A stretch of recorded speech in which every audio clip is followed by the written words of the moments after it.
con micrófono. ¿Bien? Bien. Voy a intentar no gritar porque entiendo. Muy buenos días a todos y a todas. En esta bonita mañana de invierno en Burgos, tengo tres objetivos por delante. La primera es que nadie se duerma. Con esta luz va a ser difícil y al arrullo de mi voz ya os digo que no os dormís. Soy capaz de hablar más deprisa. Pero si alguien pliega la pestaña y se enfoca la mirada, no le voy a decir nada. Segundo objetivo, que más que aprender algo, porque sabéis mucho de lo que os voy a contar, más que aprender algo es que te lleves alguna idea o alguna reflexión, aparte de esto, ¿sabes? Estoy emocionando de todo lo que me he contado. O algún libro, porque también recomiendo libros, y recomiendo libros de los que están bien. No porque lo diga yo, sino porque no son de vendedores de humo. Este terreno del que vamos a hablar, hay una cantidad de gente vendiendo tonterías que tú como padre o madre dices, aquí no hago caso. Entonces lo que te voy a recomendar no es poco, pero es algo que utilizamos mucho los clínicos. Y el tercer objetivo es que pases un rato ameno. ¿Vale? Vas a estar una hora y que sea ameno. Tengo por delante 50 minutos para contaros todo lo que os tengo que contar, luego abrimos uno de preguntas y también, si alguien en un momento determinado tiene que sacar el móvil para hacer una foto porque me ha hecho gracia algo, un meme, con total libertad.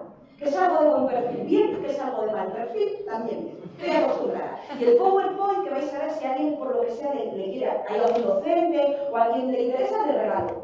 Se le pedís a ellas porque yo creo que compartir es vivir y nosotros a todos está mucho mejor. ¿Sí? Bueno, ¿de qué os voy a hablar en estos 55 minutos que tengo por delante? De lo que me han encargado. Voy a hablaros de tres cosas. De vuestro cerebro, porque voy a empezar hablando del tuyo, para que tú comprendas muchas cosas. Luego voy a hablar del cerebro de tus hijos, ya sean niños o adolescentes, y luego voy a hablar de las altas capacidades y del síndrome de la impostora o el impostor, a ver si algo queda. Si voy muy deprisa, si no entiendes algo, tú me interrumpes. ¿Vale? Clima familiar.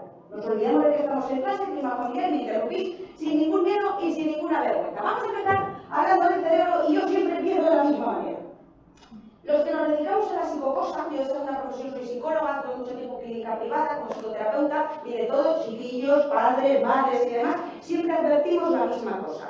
La psicología, la psicopedagogía y todo lo relacionado con la psicocosa, somos la única ciencia que todo aquello que tú crees que es verdadero, un marco teórico bien estructurado, y hay estudios clínicos serios que dicen los tiros van por aquí, tiene enfrente los mismos estudios serios, rigurosos, bien hechos que dicen lo contrario.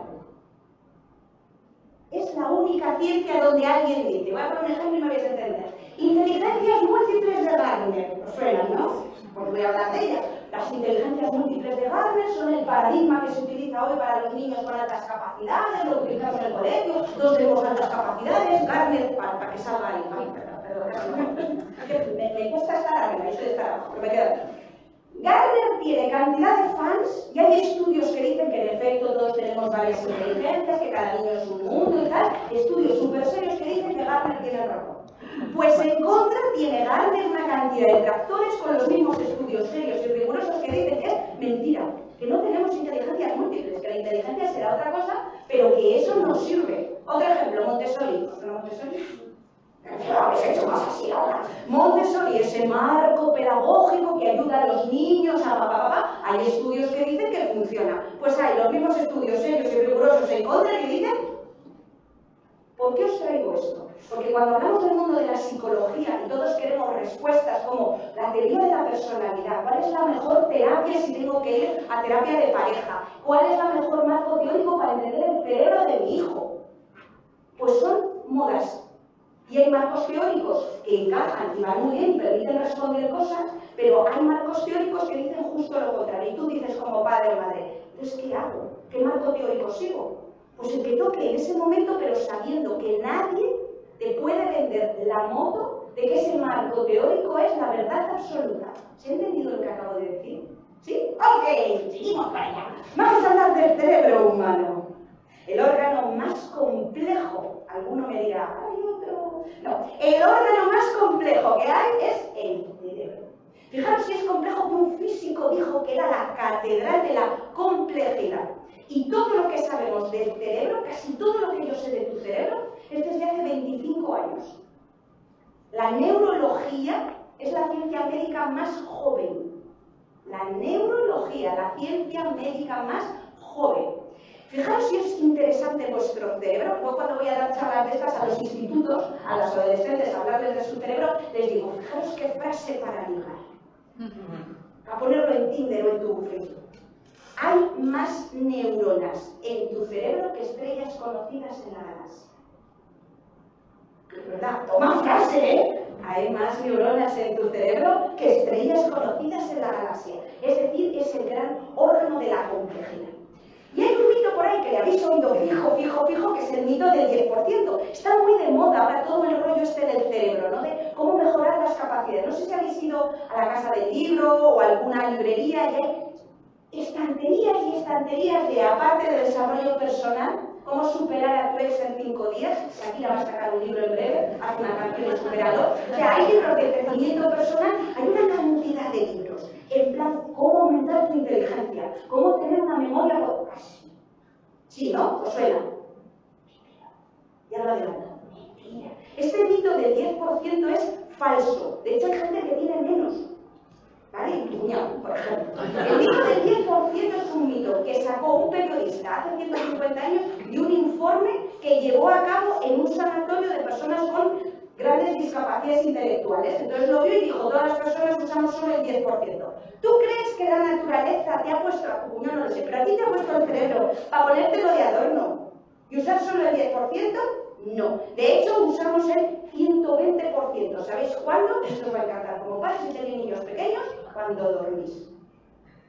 El cerebro, cuanto más activo esté, tú dirás, ¿en serio? Yo mirando a mi marido y el cerebro es inteligente. Pues sí, cuando duerme profundamente, 120% se activa como un árbol de Navidad. Por eso es tan importante dormir profundamente. Y ahora viene la buena noticia para los padres y las madres. Antes de las 12 de la noche tienes que entrar en sueño profundo. Porque es cuando se dispara una hormona muy importante que es la hormona del crecimiento. Por eso los mandamos a dormir temprano. Por eso las enfermeras, cuando trabajamos en turnos, estamos totalmente mal de la cabeza.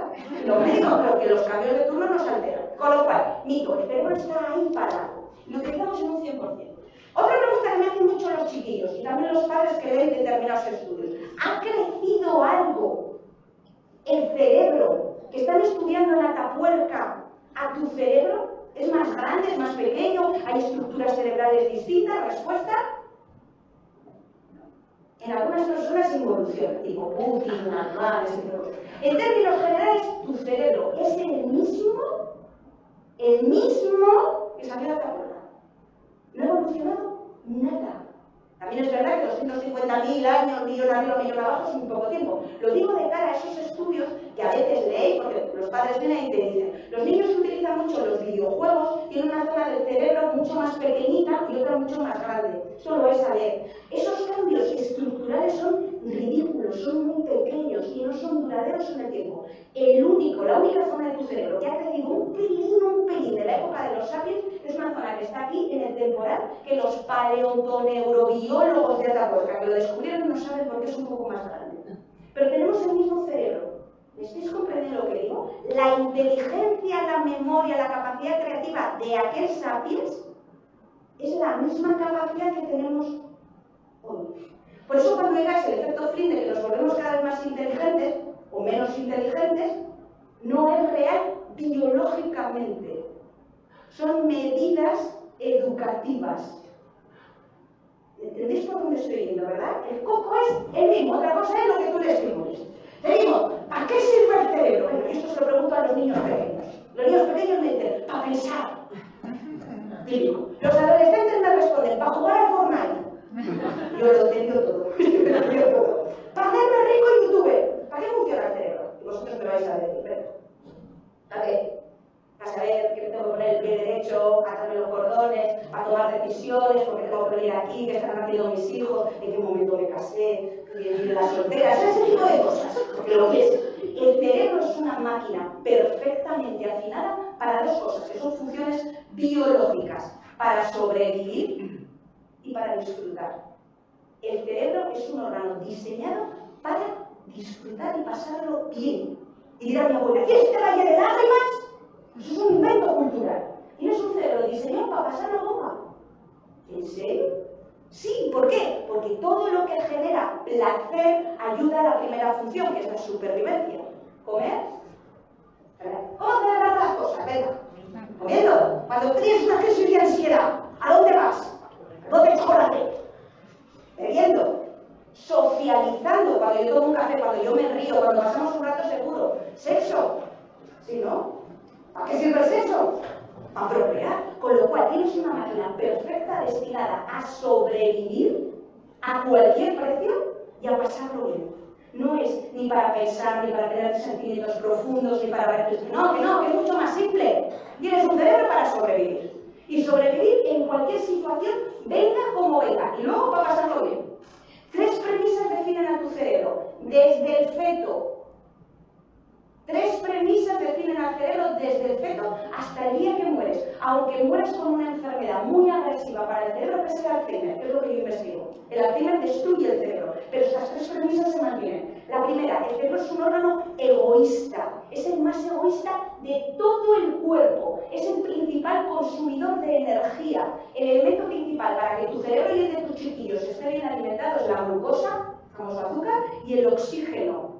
Todo el 20% de eso va al cerebro, no a ningún otro órgano, ni al pulmón, ni al hígado, va al cerebro. Y es egoísta, porque si tienes una preocupación, y eso pensad un momento, tenéis una preocupación, pues eso, pues aquí, a ver cómo se la haría a Piqué, ahora mismo está pensando, todas sus preocupaciones están en ese foco. El cerebro pone toda la energía solo en resolver esa preocupación, todo lo demás desaparece o pasa a un segundo plano. También, imaginaos que vamos a deberes.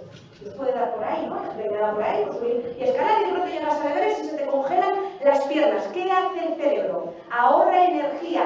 ¿Puedo perder las piernas y vivir sin ellas? Las pierde. La cosa sigue subiendo. ¿Puedo vivir sin el resto? También, lo congela. Las manos podemos vivir. El único órgano que no pierde energía nunca ni en fase de congelación es el cerebro.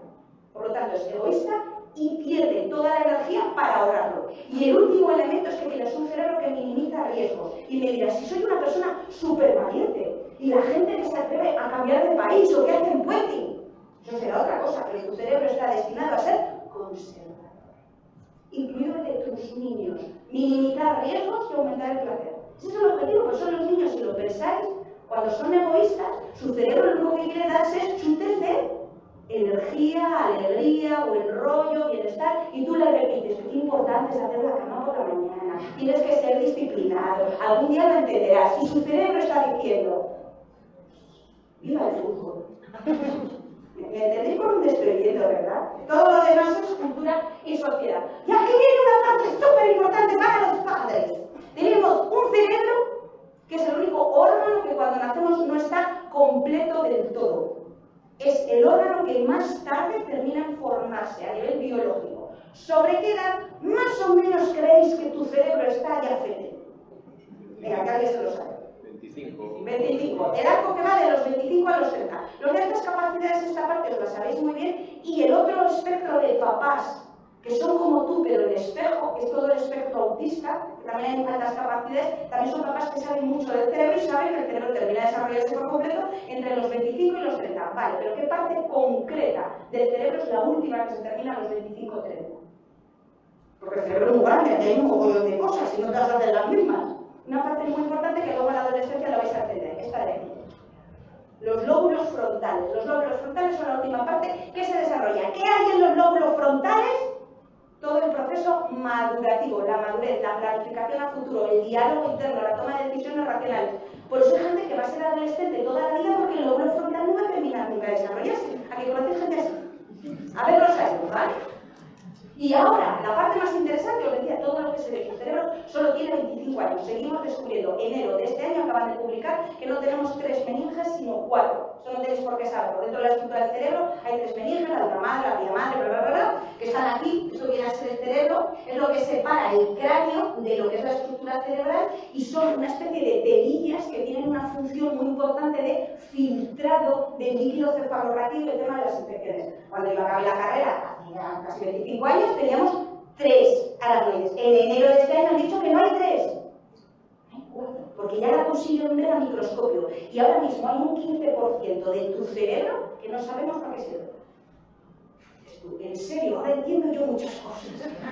Un 15% que no tenemos ni idea. Estará ahí por algo, pero no sabemos exactamente para qué. Con lo cual, ya os adelanto que el cerebro, órgano más complejo que existe, no lo sabemos todo, seguimos haciendo descubrimientos y es un órgano fascinante. Vamos a ir con el lío de la inteligencia, que es un poco lo que os reúne a las altas capacidades. Cuando hablamos de altas capacidades, hablamos de una rama de la psicología muy concreta, que es la psicología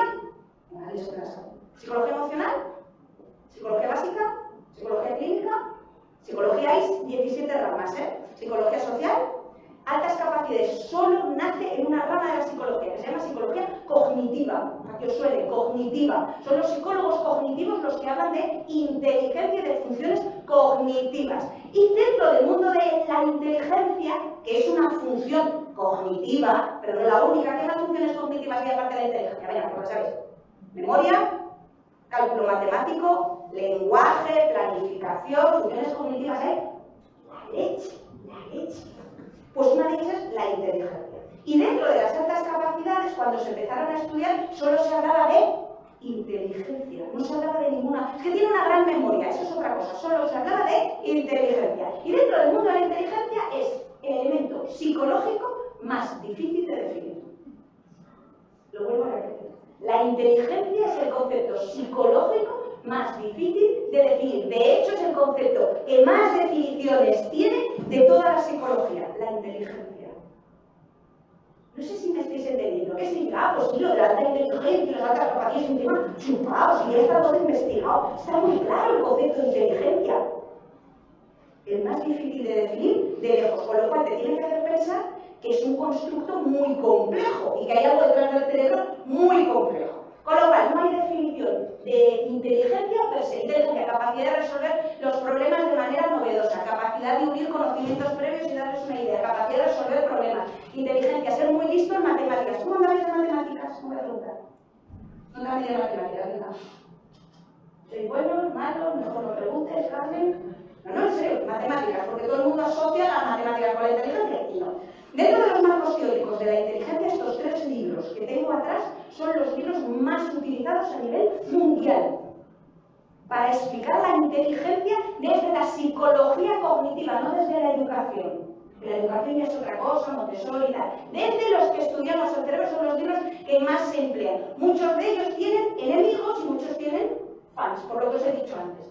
Jean Piaget os tiene que sonar. Piaget escribió un libro que se llama La psicología de la inteligencia. Piaget es este que le habéis oído hablar, la adquisición de los niños en las diferentes etapas del cerebro, cuando empiezan a gatear, el pensamiento lógico, el pensamiento funcional. Piaget es el padre de la psicopedagogía. Se sigue utilizando a nivel mundial y la UNICEF habla de Piaget. Leerlo es un rollo. Piaget hizo una cosa guay. ¿Sabéis a quién investigó Piaget? ¿A los niños de una escuela? No, a sus 3 hijos. ¿Cómo debía estar la madre? O sea, yo es que me imagino cómo estaría la santa madre, la mujer del Piaget, que el otro les tenía experimentándoles cada vez que hacían algo diferente y iba escribiendo la teoría. Pues escribió un libro solo sobre inteligencia y en ese basaron los primeros estudios de altas capacidades y superdotados. A día de hoy en desuso, porque el Piaget no tenía lo que tenemos tú y yo hoy, que son resonancias magnéticas, que me permite saber en qué parte de tu cerebro está la inteligencia. Hoy ya lo sabemos. Segundo libro muy famoso, este es un poco más complicado, este es el de Stenberg, que se llama ¿Qué es la inteligencia? Stenberg es el padre de la psicología cognitiva, pero no solo de los niños, sino del adulto, cómo se desarrolla la inteligencia, y este es el libro que utiliza todo el ámbito de discapacidad intelectual. Todas las personas con discapacidad intelectual, el espectro autista, síndrome de Down, etc., siguen a este señor. Pero también tiene cantidad de enemigos que dicen que está equivocado. Y después vino este señor, que es el que más lo tiene que sonar, que es Gardner. ¿Cuándo crees que escribió Gardner el libro? ¿Así cuánto tiempo llevas tú siendo padre o madre? ¿O docente? Gardner, 10 años, la teoría estoy pensando. 10, 15, 20, de la época de Freud, similarísimos. Allá por 1980 y pico, llevamos con el modelo de Gardner, que también tiene una cantidad de tractores de oro. Esto que os voy a contar ahora es lo único en lo que se ponen de acuerdo los psicólogos cognitivos sobre la inteligencia. Es lo único. Pero seguramente dentro de 5 años llegará alguien y dirá, estáis equivocados. A día de hoy se cree que todos venimos al mundo con 3 tipos de inteligencia. A día de hoy, no estoy hablando de Gardner, sino de un marco teórico más grande, 3 tipos de inteligencia. La inteligencia genética, la que tú traes en tus genes, igual que traes el color de los ojos, la altura y rasgos de la personalidad, la inteligencia vendrá marcada en algún gen. Y aquí viene algo muy interesante. Déjame ver. Solo hay un estudio que ha corroborado científicamente que la inteligencia se hereda en el cromosoma X. No ha habido ni un solo estudio que haya dicho lo contrario. No sé si es porque no se han atrevido a hacerle. ¿Entendéis por dónde estoy yendo, no? O es que no. Pero los estudios, un estudio muy bueno, bien hecho, que dice que la rama de la expresión de la inteligencia, que ahora os explico qué es inteligencia biológica, se hereda por cromosoma X. De hecho, hay cosas que solo se heredan por cromosoma X, como el ARN mitocondrial, que es un elemento muy importante de tus células. Hay cosas que solo se heredan vía femenina. El cromosoma Y, que es el vuestro, el que desarrolla todos los rasgos masculinos, es una X al que le falta una... ¿Solo una pata? A partir de ahí con las metáforas que quieras, ¿vale? Y te das preguntas, pero es que el cromosoma Y es una evolución del cromosoma X. No voy a darle herramientas a las que son feministas que se les va la pinza, ¿vale? Porque esto tampoco es eso. Pero el feto cuando nace femenino. Es el cromosoma Y el que empieza a decir, genera testosterona para que aparezcan los órganos sexuales, pero todos los fetos, según nacen, son... Bueno, pues se cree que la inteligencia viene de rama materna, falso. Inteligencia biológica. Y tú me dirás, ¿qué es la inteligencia biológica? El número de neuronas que traemos al mundo, más o menos todos traemos lo mismo. De 80 millones a 100 millones, millón arriba, millón abajo. No se lo contó un vasco. O sea, no tengo ni idea de quién se puso a contar 100 millones de neuronas. Millón arriba, millón abajo, todos y todas tenemos el mismo número de neuronas. La clave es que hay algo genéticamente que acelera la capacidad de conexión de esas neuronas. Con lo cual, si es una proteína que va a acelerar que esas neuronas estén muy conectadas, la inteligencia va a ser más rápida. ¿Os suena? Esta es una de las definiciones de altas capacidades. Pensamiento muchísimo más rápido de conexión. Con lo cual no es un número de neuronas. Y luego, biológicamente, la inteligencia viene mediada por otra célula muy importante que hay en el cerebro, que es más mayoritaria que la de la neurona y que se cree que hoy está detrás de esa velocidad de conexión de las neuronas, que se llama célula de la glía. Para que os suene, célula de la glía o células gliales. Por cada neurona hay 10 células de la glía que les da soporte, la dan de comer, la limpian. La neurona es la estrella y las de la glía son los asistentes. Con lo cual en el cerebro nunca volvéis a decir que solo hay neuronas. Lo que hay mayoritariamente son células de la glía, que son las que ayudan a conectar a las neuronas. Con lo cual tú vienes al mundo con una inteligencia biológica. Mis padres tenían mucha inteligencia, ¿voy a heredar algo? ¿O no? Porque la inteligencia, los estudios nos dicen que se puede heredar hasta cuarta generación. Igual que la altura y el color de los ojos, genéticamente puedes tener el color de los ojos de una bisabuela. Que a veces pasa en las familias que dices, ¿y estos ojos azules de dónde vienen? Si yo no los tengo y tú tampoco, Pepe.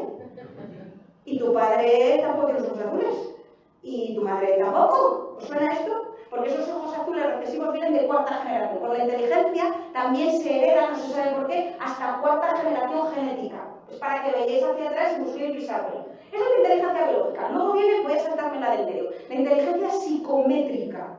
La inteligencia psicométrica es la que utilizamos, en el sistema educativo. Es en la que se basan los test de inteligencia.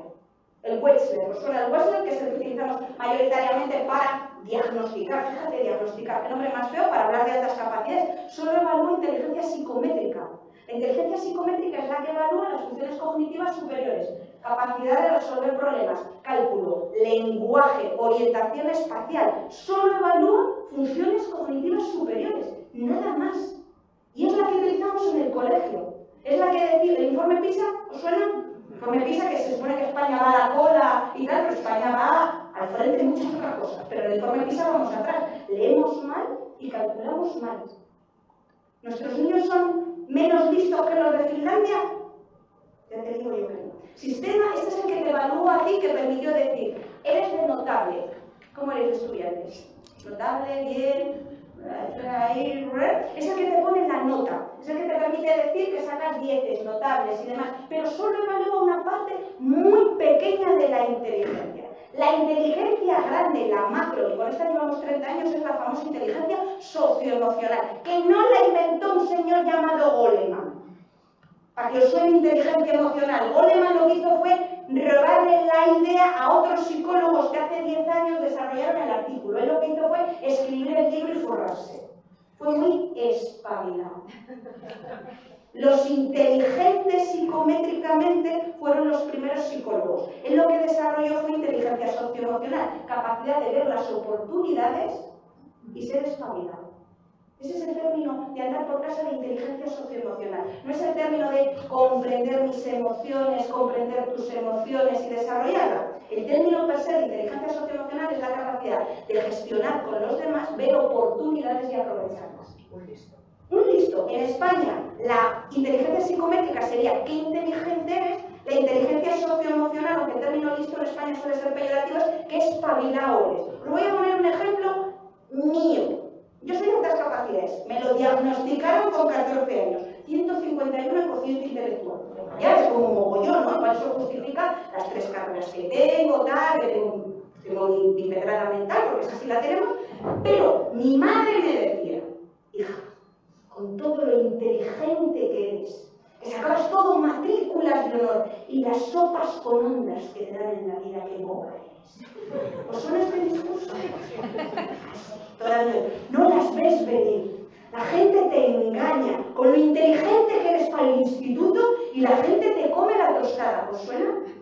¿Cuánta gente conocemos que no tiene estudios, que se le da muy mal el instituto y la escuela y son espabilados, han montado un negocio y la ven venir? ¿Os suena esto? Por eso hoy las empresas priman más la inteligencia socioemocional que el currículum. Silicon Valley, ¿os suena? Yo he estado 2 veces, no es para tanto, ¿eh? No es para tanto. Los americanos se venden la moto, pero el Facebook y eso como que no es para tanto. Silicon Valley ya no quieren gente con título académico. Quieren espabilados. ¿Entendéis por dónde voy, no? Y espabilados. Altas capacidades se centra en la última inteligencia. Y el sistema educativo les encasilla ahí. Cuando el objetivo en la vida es desarrollar la otra inteligencia, capacidad de relacionarme con los demás, comunicarnos y tal. Es lo único en los que están de acuerdo, ¿vale? Así que 3 tipos de inteligencia. Biológica, papá. Ejemplo típico, Mozart. ¿Os acordáis de Mozart? Ya no, la música clásica me gusta, pero Mozart le conoce todo el mundo. Mozart nació con un defecto genético que se llama oído absoluto, que solo hay 1 entre 1.000.000. Es un defecto genético que le permitía escuchar una canción, ser capaz de replicarla, habiéndola escuchado solo una vez en cualquier instrumento y al cabo de 6 meses, sin haberla oído, volver a replicarla perfectamente. Eso se llama memoria musical absoluta. Muy pocos músicos la tienen, se cree que Beethoven también. Oído absoluto, ¿vale? Inteligencia biológica, la tenía ya de serie genética.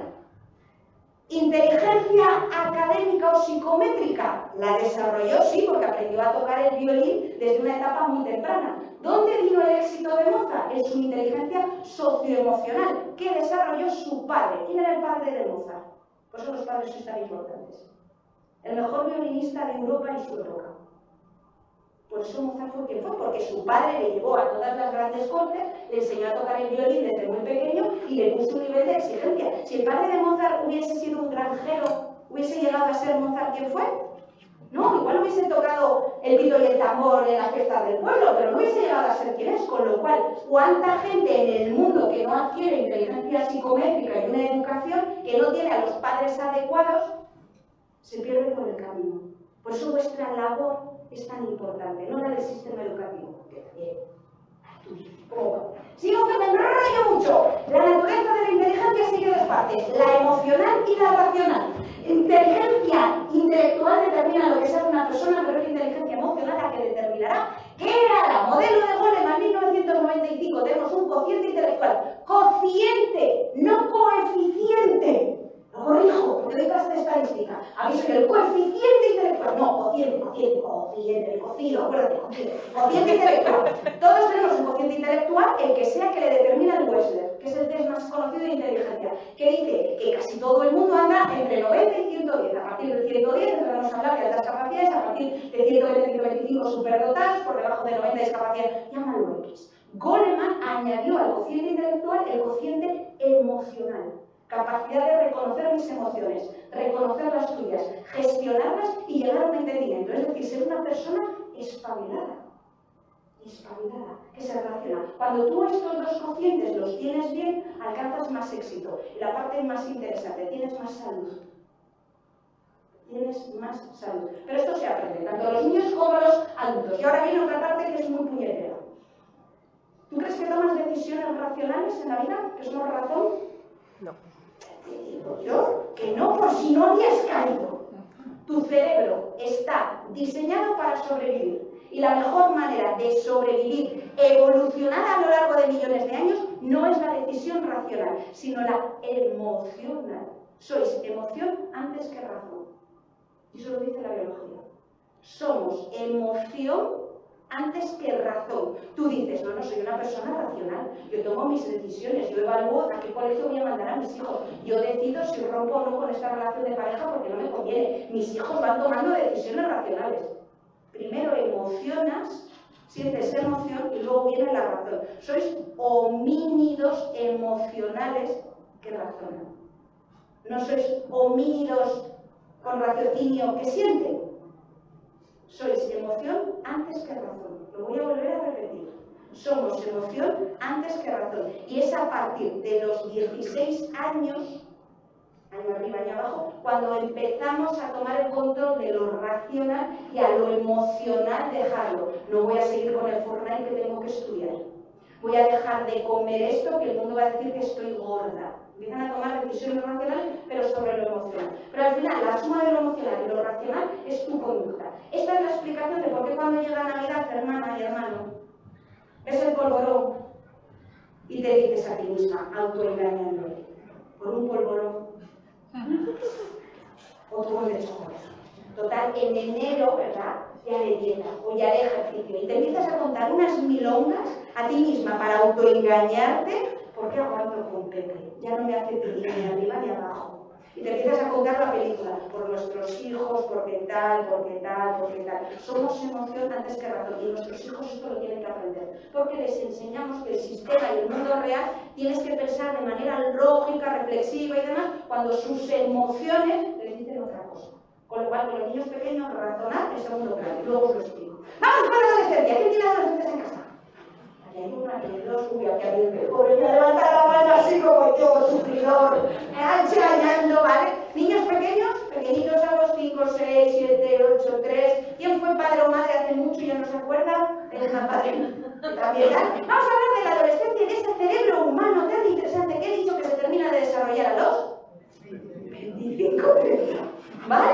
Tengo una gran poda en el cerebro, dos grandes podas, que desaparece el 75% de la estructura creada de las neuronas a los 3 años. Y la siguiente gran poda, casi el 90%, a la adolescencia, en torno a los 12-13.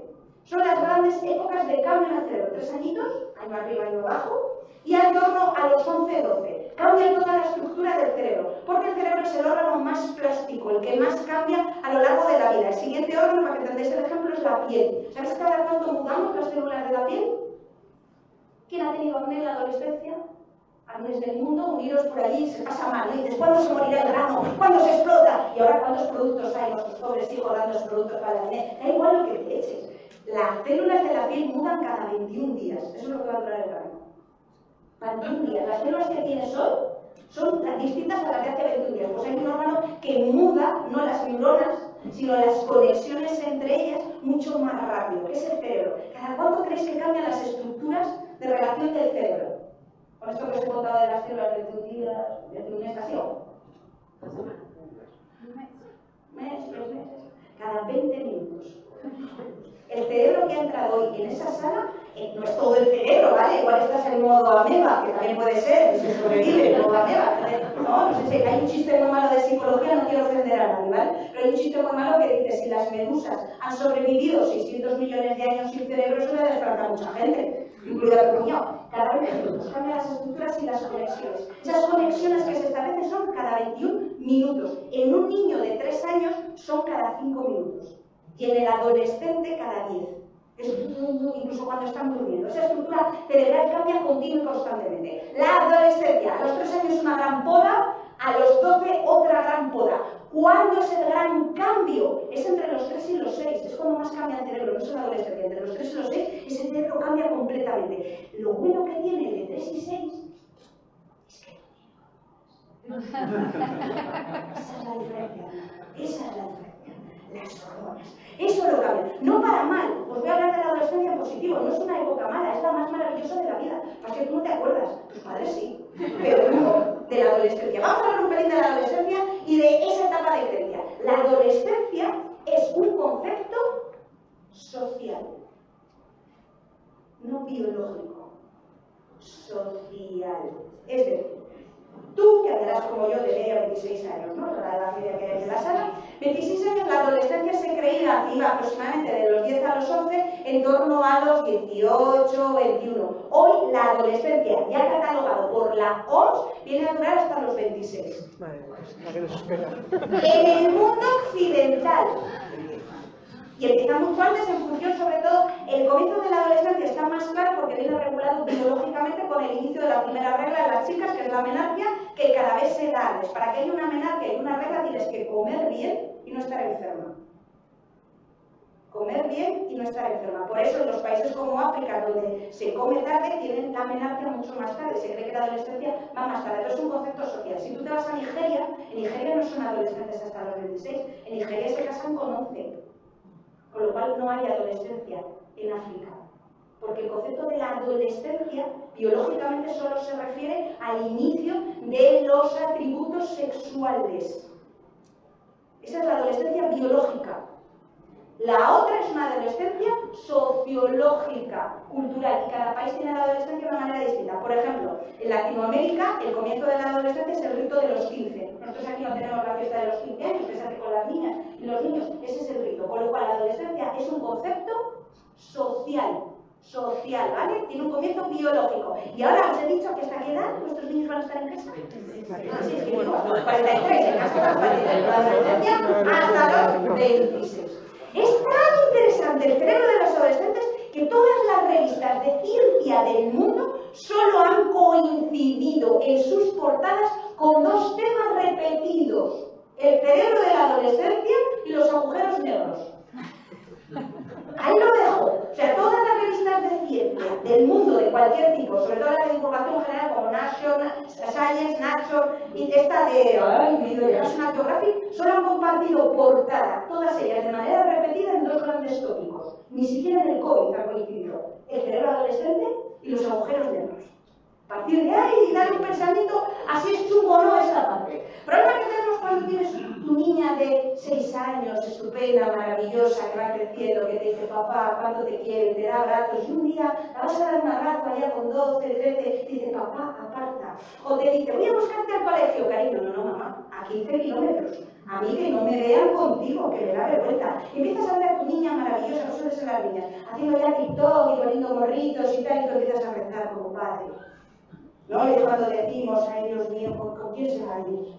Y eso va a cambiar. Y tú de pronto tienes un extraño, una extraña en casa, responde muy bien a esta frase de Mario Benedetti. Cuando creíamos que teníamos todas las respuestas, de pronto cambiaron las preguntas. Eso viene a definir un poquito la adolescencia. Estos son todos los factores que influyen en un neurodesarrollo normal.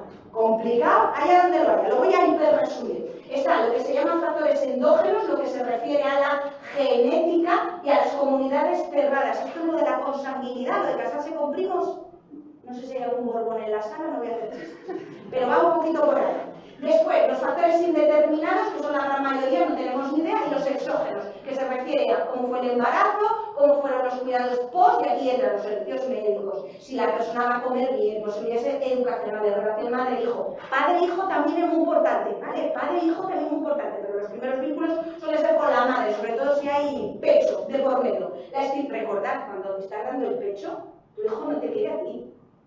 Tu hijo quiere la teta. O sea, eso que os quede más claro. Luego viene todo el rollo de la estimulación psicosocial y luego le metemos la cultura, lo psicológico, y a partir de ahí, a ver si hay suerte y tu hijo sale adelante y sale bien. Con lo cual, el neurodesarrollo no depende solo de la alimentación y del cariño que le des, sino de... Vamos allá muy rápido. He dicho que el cerebro tiene una gran plasticidad. ¿Cada cuántos minutos cambia la estructura del cerebro? Cada 20 minutos en el adulto. Los adolescentes cada 10. Y en los niños chiquitines cada 5. ¿Cómo va el rollo en la adolescencia? Pues en la adolescencia aparece una cosa llamada hormonas. Y hay 4 muy importantes. Hay mogollón de hormonas, pero estas 4 son muy importantes y las vas a entender hiper rápido. Endorfinas, esas os tienen que sonar. La endorfina es la morfina, ay que salgo de plano, la morfina natural del cuerpo. Tú te pegas, imagínate ese dolor, dedo meñique pequeñito, 3 de la mañana contra la pata en la cama, tenéis ese dolor y de pronto haces ay, ay, ay, ay, ay, y te llevas la mano y lo frotas. Frotarnos físicamente contra cualquier, cuando nos pegamos un golpe, ayuda a eliminar la sensación de dolor y a producir endorfinas. Por eso automáticamente nos tocamos. La gente, se pega un golpe, no me toco, soy duro. No, se ven las endorfinas. La endorfina es la morfina natural del cuerpo, que segregamos tanto en dolor físico como en dolor emocional. Te acaban de anunciar la muerte de un ser querido. Para poder controlar ese dolor, esa angustia, ese vacío, segregamos, acariciándonos, tocándonos y abrazándonos, endorfinas. ¿Por qué nos ayuda? Yo no sé cómo andará Shakira ahora mismo de endorfina, a lo mejor, pero no me va muy bien. Esas endorfinas se segregan ya en el feto. De todas las hormonas son las últimas que perdemos, incluso cuando estamos muy enfermos. Es la capacidad de provocarnos bienestar. Las endorfinas se suelen generar cuando realizamos actividades placenteras. Y esto que os cuento es biología, ¿vale? No psicología.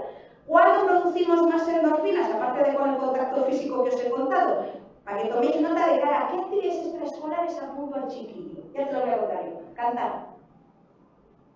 Cantar. Berreo, Carmen, no importa. El acto de cantar liga con el lenguaje, con el símbolo del ritmo y genera endorfinas. Hombre, igual escuchar a tu marido no. Pero si cantas tú, sí, cantar. Bailar, de todas las actividades físicas. Ni running, ¿sabía? Hay gente que hace running, que va a correr, runners y tal. Cuando hacemos ejercicio físico, se segregan endorfinas. De todas, bailar. ¿Cuándo se lo quiere hacer bailar? ¿Por qué es tan importante bailar en los niños pequeños y la psicomotricidad y en los adolescentes? Porque generas endorfinas. Socializar y reírnos y la cuarta, tener sexo. Dicen que 3 veces a la semana. ¿Cómo vais?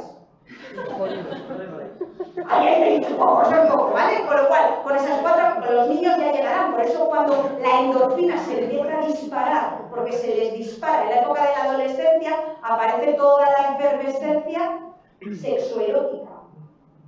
¿Me estáis entendiendo por dónde voy? Porque es la endorfina la que dice, venga, ustedes necesitan hiperestimulación frente a estimulación. Por eso están buscando constantemente todo tipo de movidas. Pero ¿por qué te metes en más movidas cuando eres adolescente? ¿Por qué buscas el límite? Porque necesitan estar hiperestimulados para tener esos chutes de endorfina. Segunda hormona súper importante después de la endorfina, la famosa dopamina. La dopamina, estás dopado, suena, ¿no? Vas dopado por la vida. La dopamina es la que nos da chutes de energía. Es cuando de pronto acabas de tener un accidente de coche y estás en shock, se ha disparado la adrenalina y la dopamina. La dopamina nos pone al límite, nos pone a chutes de energía y activa el circuito de la recompensa del placer. Tú ahora mismo te metes coca, haces una adicción, ¿no? A la cocaína y lo que se dispara son chutes de dopamina. La dopamina nos hace sentir bienestar. Por eso el botellón de nuestros adolescentes no solamente es el alcohol, la desinhibición, sino el rollo de estar haciendo algo prohibido y que no nos pillen, les pega chutes de dopamina. ¿Qué se sustituye haciendo ejercicio físico? Ahí lo dejo. Dopamina. ¿Tú quieres tener chute de dopamina? Ejercicio físico. Ya te he dicho unos cuantos en la endorfina. Vamos con la siguiente, la serotonina. Súper importante, que ahora mismo la tenemos por el suelo a nivel mundial. La serotonina es la hormona encargada del bienestar emocional. Es la que regula la tristeza, la ansiedad y la alegría. De hecho, si alguien ha tenido depresión mayor o ha oído que le han puesto antidepresivos, habrá oído que le han dado un inhibidor de la recaptación de la serotonina. La serotonina, cuando tienes una depresión, se va al sótano. Es la hormona que regula la tristeza. Como no haya serotonina en ese cerebro, lo que quiere ese cerebro es morirse. La ansiedad, que es la antesala de la depresión, que eso hay que vigilarla, si no la das el buen tratamiento que tiene la ansiedad, debuta en depresión porque la serotonina se nos ha ido para abajo. ¿Qué hacen nuestros adolescentes para que esa depresión, esa tristeza, no sé quién soy, la imagen corporal? Porque cuando empiezas a segregar las hormonas sexuales, que en nuestro caso femenino son los estrógenos y en nuestro caso la testosterona, hay una inhibición con la serotonina. No se sabe muy bien por qué biológicamente estoy a tope de estrógenos, estoy desarrollándome como mujer o de testosterona como hombre, inhibe el desarrollo de la serotonina. Por eso están tristes y además son dramáticos. El adolescente del niño es dramático, es de blanco o negro, es pendular, porque la serotonina está o aquí, pero en el medio no. Hay gente que ese dramatismo, porque aquí hay dramáticas, así, dramáticos, por porcentaje poblacional dramáticas, lo van a mantener el resto de la vida. Por eso tus chiquillos de pronto dicen, déjame en paz, ve que esto es una mierda y ¡pum! Y dices, hija, tú sientes que eres encantadora. Dulce, ¿qué ha pasado? ¡Qué gremlin! Ha salido. Que tú eres igual, ¿eh? Que no te acuerdas. No sé si me estoy entendiendo, lo que pasa es que no te acuerdas. Es por esa serotonina. ¿Cómo se segrega serotonina? Contacto físico, lo de abrazos, que ellos lo que suelen hacer es rechazarlo. Por eso lo de los abrazos, sobre todo esos abrazos, ese contacto físico, esto lo hemos visto durante la pandemia, las enfermeras cuando no podíamos tocar a los pacientes porque teníamos guantes. Entonces esa serotonina se iba mal. El contacto físico, el ejercicio físico y un punto muy importante. ¿Cuántos de vosotros os habéis hecho análisis últimamente y os han dicho que tenéis déficit de vitamina D? De dedo, muchos. Si ahora mismo vais, porque con el COVID nos hemos dado cuenta que nadie tiene vitamina D y la estamos metiendo al chorro. La vitamina D solo se sintetiza si salimos a la calle. Tenemos que estar en la calle solo. Aunque hoy esté el día nublado, los adolescentes tienen una tendencia natural a la reclusión, esa vitamina D se fija la serotonina, con lo cual salir a la calle, hacer actividades físicas con algo de sol, activa la serotonina. Tengo depresión, me pongo a dar paseos con el sol. Pues no funciona así, pero algo ayuda. Última hormona que también es súper importante, hemos dicho endorfina, serotonina, dopamina, la oxitocina. Y la voy a contar súper rápido. Oxitocina, la hormona del amor.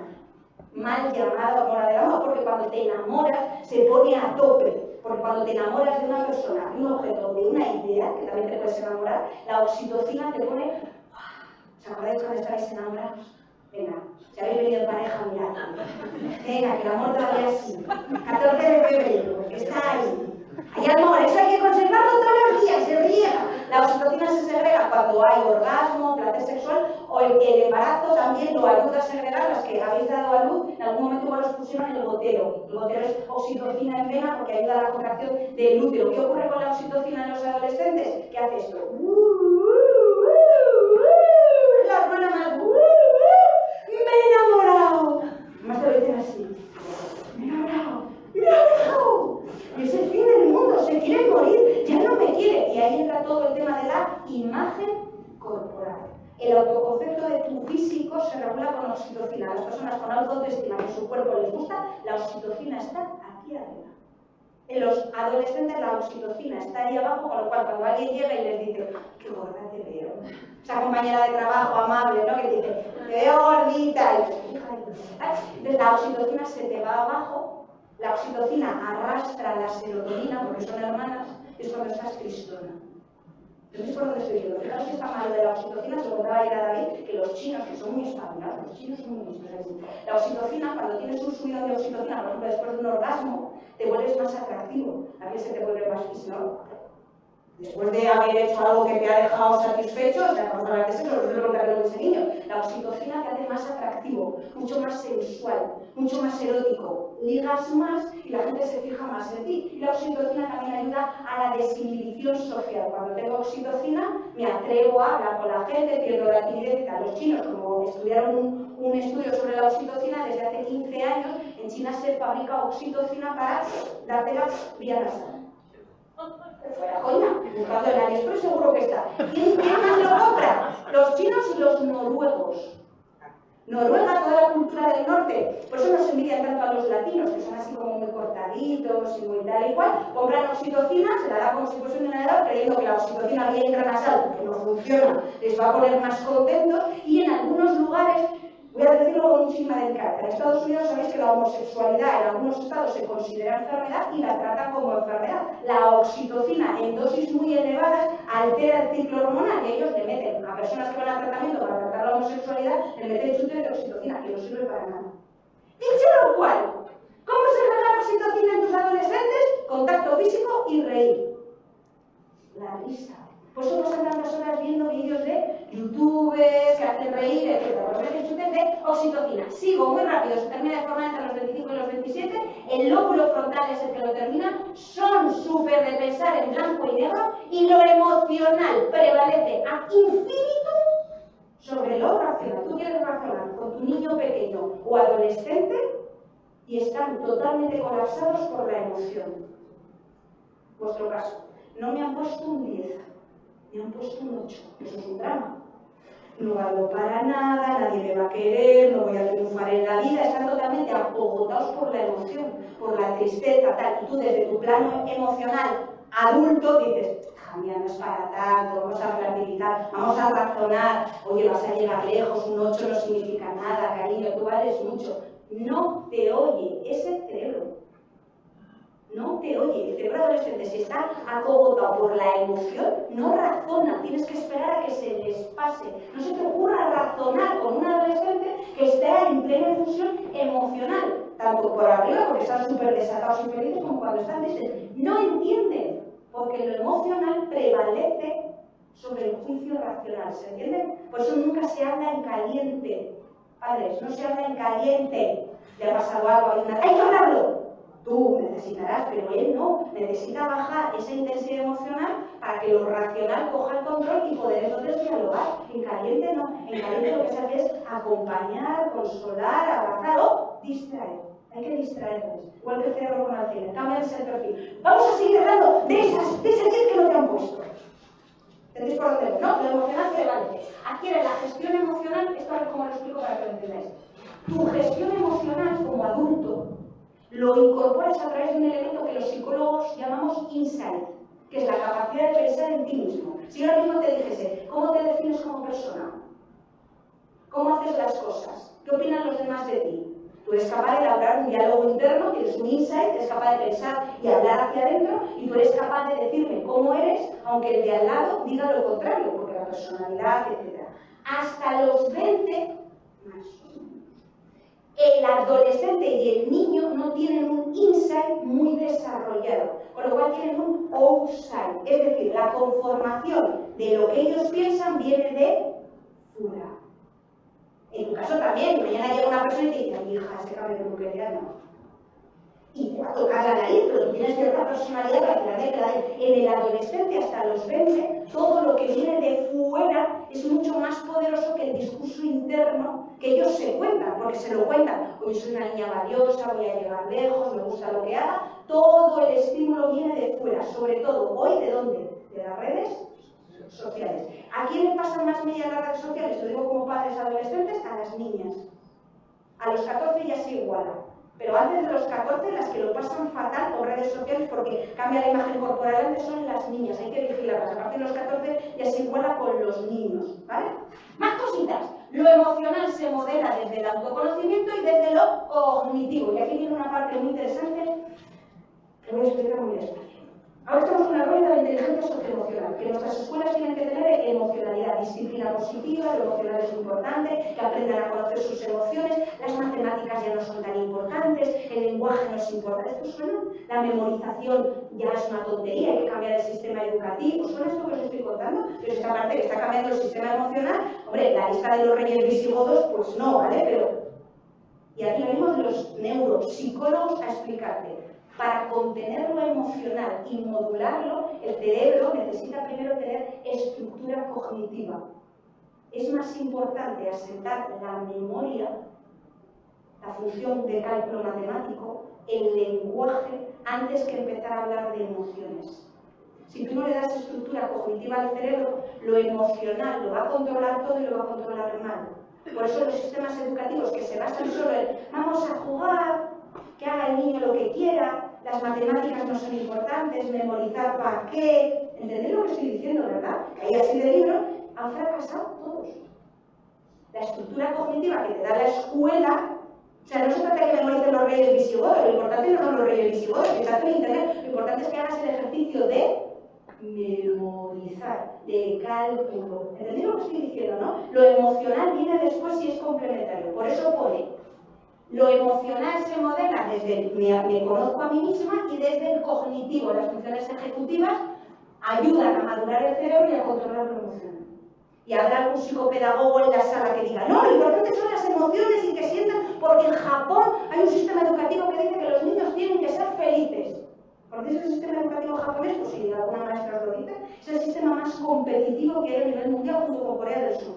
Les preparan para tener un nivel de selectividad brutal. De hecho, tienen el mayor índice de suicidio entre adolescentes. Entonces, tiene un sistema muy heavy y se han dado cuenta de que además de lo heavy, matemáticas, memorizar y jugar la selectividad, habrá que ayudarles a luchar contra la frustración y a ser felices. Pero no es que un sistema sustituya al otro, sino que son complementarios, ¿vale? Con lo cual, memorizar, por desgracia o por fortuna, sigue siendo bueno.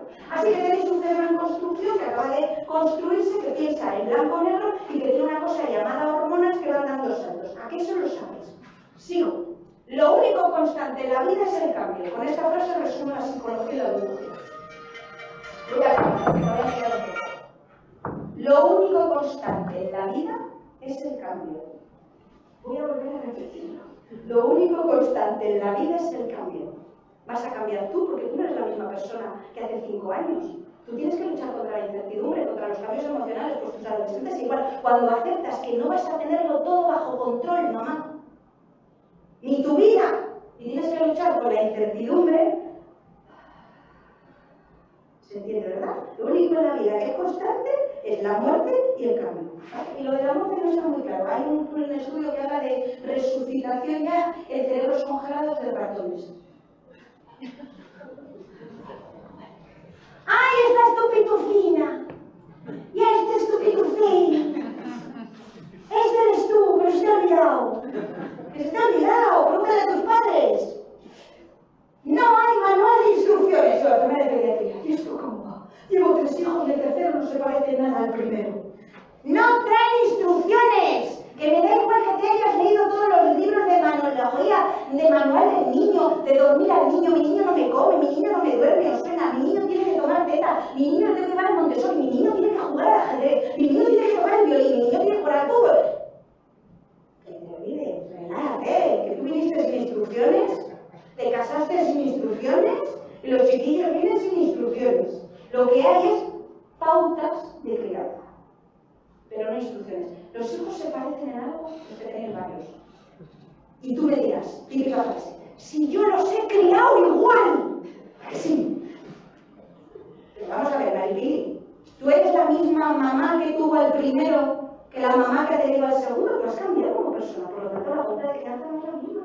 Con lo cual vienen sin instrucciones. Y además, ¿sabes cómo les vas averiguando cómo funcionan? En marcha. En marcha. Luego esa es una gran premisa. 4 creencias erróneas sobre la adolescencia. Valorar nuestra labor o validez como padres en función de la conducta adolescente de nuestros hijos. Que tu hijo haga lo que haga no es responsabilidad tuya 100%. Con lo cual, relaja. Que lo vas a hacer bien, pero igual no sale del todo bien, pero no todo es responsabilidad ni culpa tuya. 2, interpretar la disminución de muestras de cariño como un síntoma de desafección. Yo no me quiere la niña. No, que la niña está buscando su espacio y tú eres una pegajosa. Asúmelo. 3, pensar que son incapaces de seguir las normas y que les gusta desafiar a los adultos. El día que digas, la juventud de hoy ya nos bloquea, estás viejuna. ¿O no? Lo dicen las personas mayores, que es una falacia psicológica que se llama la falacia del tiempo pasado siempre fue mejor. A partir de los 27 se empieza a decir. Pensando, a los 27 empiezas a decir, los niños del instituto no tienen ni idea de nada. Empiezas a decirlo, porque cuando yo iba al colegio, eso sí era colegio.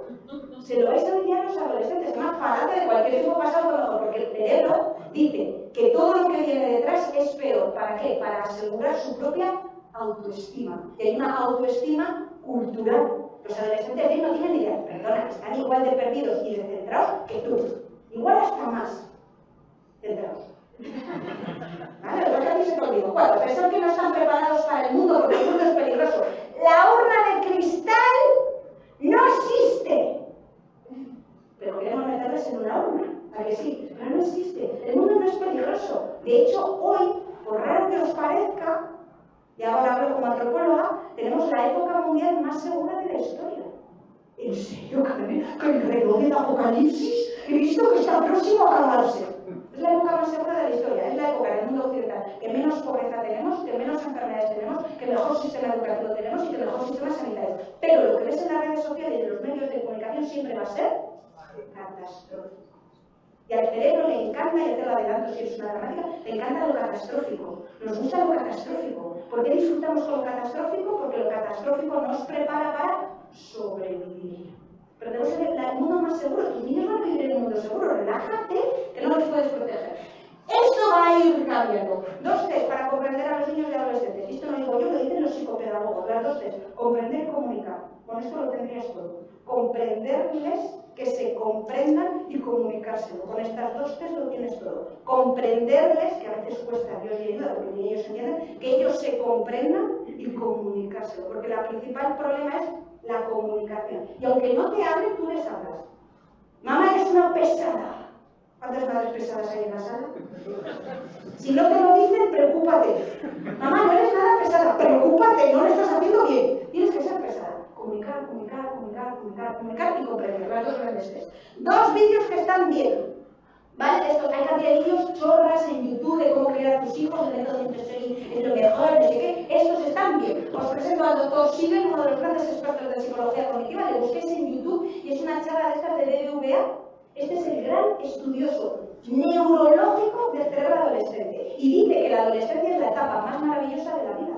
Que dejemos de demonizarla. Ay, los adolescentes y tantos torcidos. No, eres tú el raro, la rara, ellas lo están haciendo bien. La charla está muy bien. No te van a abrir un mundo, pero te va a ayudar. Y luego, muy buena, Patricia Ramírez es una psicóloga de las centradas que habla sobre cómo mejorar la comunicación con tus hijos adolescentes. No te da la receta mágica, no existe la receta, pero te da alguna ayudita de esos días que dices, ¿por qué me dice madre? O el segundo día dices, ¿por qué no le maté de pequeño? Porque eso lo has pensado. Has pensado y es humano, pues ella te ayuda sobre todo en esta parte. Hay más gente, pero estos dos que tengáis os vale. Salud cognitiva y emocional y dentro ya del síndrome del impostor. Cosas buenas para que el cerebro de mi hijo y el tuyo tengan salud. Porque aquí viene la parte que me interesa. Cuanta más salud tenga tu cerebro y el de tus hijos, menos Alzheimer va a haber. La enfermedad de Alzheimer lo suena, porque la demencia está directa, no sabemos la causa todavía, pero está relacionada con el estilo de vida que se lleva ya desde los 6 años. El Alzheimer es una enfermedad que aparece en el cerebro 30 años antes de que aparezcan los primeros síntomas. Eso es muchísimo. Si tú tienes un cerebro sano y cuidado, el Alzheimer no aparece. Pues me interesa que empecéis a cuidar los hijos y tu cerebro. Primer elemento cognitivo, hay mogollón. ¿Qué tienen que hacer los niños y yo para tener una buena función cognitiva? Leer. ¿Hay que escribir a mano? Sí, bueno, también, leer. Pero hay que hacer saltar matemáticas, leer es la principal función cognitiva en la que se activa todo el cerebro. Yo te hago una resonancia magnética y estás leyendo, enterándote de lo que lees, leyendo y se han activado todas las zonas del cerebro. Es la única función cognitiva que atañe a todo el cerebro. Por eso insistimos tanto con leer. Y me diréis, a los niños ¿qué tienen que leer? A Kant. Mira, si un niño con 16 años, por altas capacidades que tenga, me lee a Kant, mándame la consulta. Porque no toca leer a Kant con 16. La mejor literatura para cualquier cerebro, a cualquier humana edad, por raro que suene, es la ciencia ficción o la fantasía. Harry Potter. Harry Potter, hay un estudio precioso hecho en Reino Unido en la cual los adolescentes y niños que leían fantasía, Harry Potter, imaginación, El Señor de los Anillos y demás, tenían un cerebro muchísimo más sano. Y en los adultos igual, un ensayo. Si te entretiene el ensayo, la novela erótica también me vale. El caso es leer. Fantasía, fantasía, los niños fantasía. Vas a proteger el cerebro mucho más que con cualquier otra función. Segundo, súper importante, dormir. Tenemos una crisis de insomnio a nivel mundial. Los niños hoy, en Cantabria, que es de donde nosotros venimos, han puesto a un neuropsiquiatra infantil en el hospital de Sierra Llana, no en el Gran de Valdecilla, otro neuropsiquiatra para tratar intentos de suicidio, que se han incrementado. Y el insomnio, no duermen. No dormir es lo peor que puedes hacer con tu cerebro. ¿Quieres volver loco al que tienes al lado? No le dejes dormir 3 noches seguidas.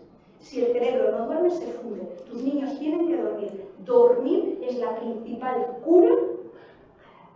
Pero dormir es profundamente. ¿Cuántas horas? Las que tú necesitas. Hay gente que 6, 8, 7. Tus niños tienen que dormir. ¿Qué problemas tenemos con los adolescentes? Que se quedan enganchados a las redes sociales, lo peor. ¿Cuándo se tienen que ir a dormir? Antes de las 12 de la noche, que es cuando se desarrolla la hormona del crecimiento. No haces nada más por tus hijos, que lean y que duermen, ya tienes el 80% hecho. Te parecerá una chorrada, pero estás curando el cerebro. ¿Tú qué tal duermes?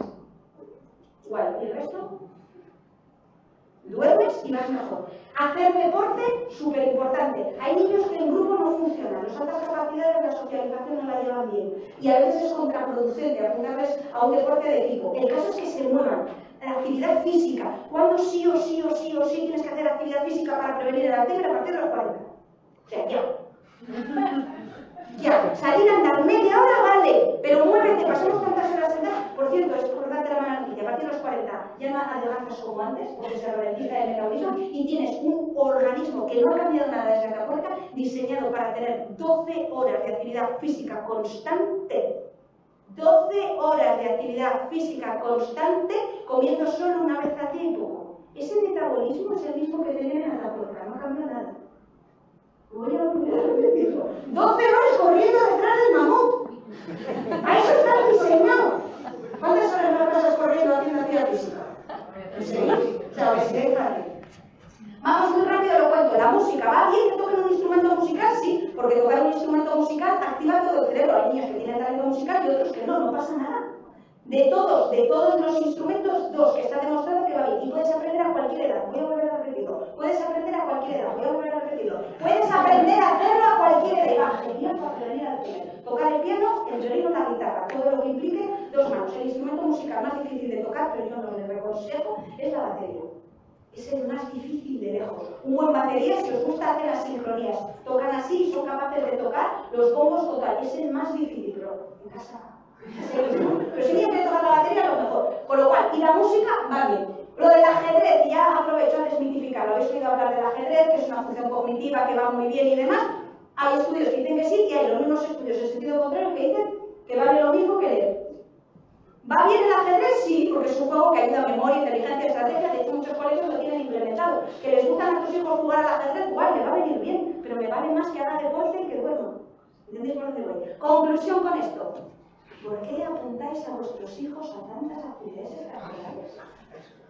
Que yo los tenía en consulta estresados, que tenían una agenda de actividades extraescolares y me decía el chiquillo, yo cuando juego más actividades extraescolares es bueno para el cerebro de tus hijos, es contraproducente y lo dejo ahí. Porque tú quieres lo mejor para tus hijos. Y no seré yo quien te diga que no le apuntes a natación ni a ajedrez. Cuantas más actividades, más contraproducente. Eso es de los estudios. Va a estar mejor preparado para la vida. No hay ningún estudio que relacione que alguien que lleva música, piano, ajedrez, catequesis, natación, inglés, idioma, ruso, no sé qué, salga más preparado en la vida. Ni un solo estudio. ¿Se ha quedado? No significa que no vayan a nada, pero no sé si me estáis entendiendo. Relájate, que va a salir bien el chiquillo, pero no me lo estreséis. Que no pasa nada, que no hace falta que vayan a la NASA. De hecho, los que van a la NASA les piden que no hayan tenido muchas actividades extraescolares, sino solo una y dos que hayan seguido con disciplina. Si no le preguntéis a los dos astronautas que tenemos ahora de León. Dos actividades, pero bien focalizadas, no 17. Vamos con las altísimas capacidades. Muy rápido, otras capacidades. Y lo de los idiomas, claro, comentar eso que... El idioma bilingüe, el idioma bilingüe. Nosotros tenemos un área del cerebro muy desarrollada con el lenguaje, que le ocupa por completo el lenguaje que hayamos aprendido a los 3 años. Por eso aprender un idioma después de los 3 años es muy difícil. Hay gente que tiene facilidad. Si nosotros aprendemos desde chiquitines a hablar inglés, español o ruso, ese cerebro bilingüe va a estar más preparado. Todos los estudios que dicen que el bilingüismo protege del Alzheimer tienen los mismos estudios en contra que dicen que da igual. El caso es aprender un idioma distinto. El lenguaje musical sustituye al inglés, porque es su lenguaje. El inglés, ya os lo adelanto, si no tienes inglés no eres nadie, Si tuviese que priorizar algo en mis hijos hoy, aparte de la actividad física, es el inglés, pero porque van a estar más preparados para el mundo, y casi el segundo idioma que diría el chino. Y no lo digo de broma, es el segundo idioma que más se habla en los negocios, pero también lo dejo caer, el español es el segundo idioma. Ahí en Reino Unido se pirran porque hablemos en español y los estadounidenses quieren que no nos echemos a hablar español bien. Con lo cual yo invertiría en hablar español. ¿Se me ha entendido, no? Bueno, muy rápido, altas capacidades, no tengo ni idea de qué son tus niños. Tus niños normalmente pueden ser altas capacidades, esto es que voy acabando ya, que sí, que ya acabamos. Altas capacidades es, dentro de las altas capacidades hay 3 clasificaciones. Hay gente que dice que esto no es verdad. ¿Me entendéis? Por lo cual está la clasificación que hay hoy en día que dice que una altas capacidades puede ser alguien que es superdotado. El superdotado es aquel que destaca en todas las materias del colegio. El superdotado es el que saca un 10 en lengua, matemática, biología, bla, bla, bla. El talento es un niño que tiene un talento, tiene alta capacidad, pero tiene un talento en creativo, lógico, matemático. Los genios matemáticos son muy buenos en matemáticos, pero lo demás son un desastre. Son altas capacidades con talento solo en matemáticas. Esto se basa en el modelo de Gardner. Y luego los talentos complejos, que se llama talento académico, que es que eres muy bueno en todo, pero no tienes iniciativa para aprender algo nuevo. Eres muy bueno haciendo lo que te mandan en el cole, pero no tienes iniciativa para aprender algo nuevo, y aquí es donde meten el talento artístico, Picasso, los cantantes y demás, y luego anda por aquí la precocidad. No todos los altas capacidades aprendieron a leer ruso por 6 meses. Esto es muy típico en este tipo de asociaciones, pero también entre las madres y los padres. Uy, mi niño a los 18 ya gateaba, a los 18 el mío lo hacía con 9. Pues el nuestro con 2 meses ya tenía dientes. Hombre, que no es verdad. O sea, con cuidado con eso, me estáis entendiendo, ¿no? Y es un maldito narrado y todo lo demás, la precocidad se da en muy pocos casos. Y no son más altas capacidades que los otros.